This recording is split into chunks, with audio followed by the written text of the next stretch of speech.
distinguished delegates, and members of civil society. On behalf of more than 1 million youth members around the globe on the World Youth Alliance, thank you for the opportunity to speak here today.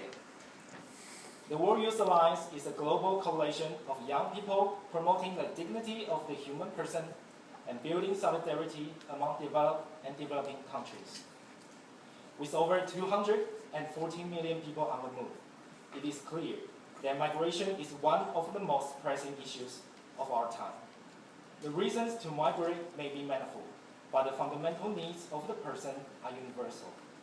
When the person sets up a new life in a new land, he or she must have access to nutrition, water, sanitation, housing, healthcare, transportation, and essential infrastructure.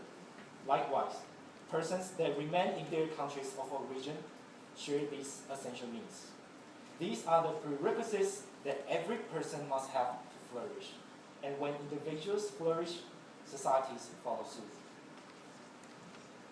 We call on member states to ensure that the fundamental human rights of all persons are met.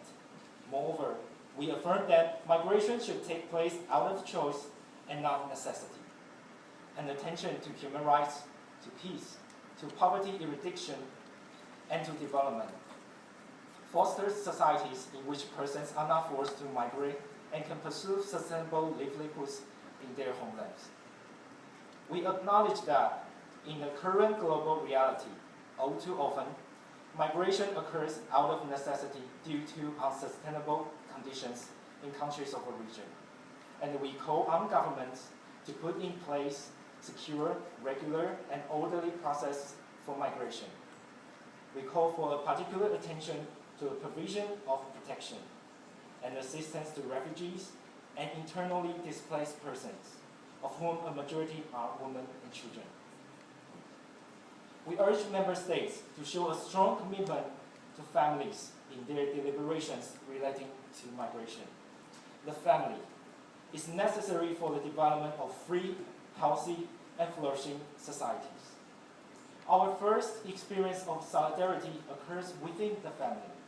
It is where ideas of tolerance and respect for differences are fostered, cherished, and then carried out into the wider community.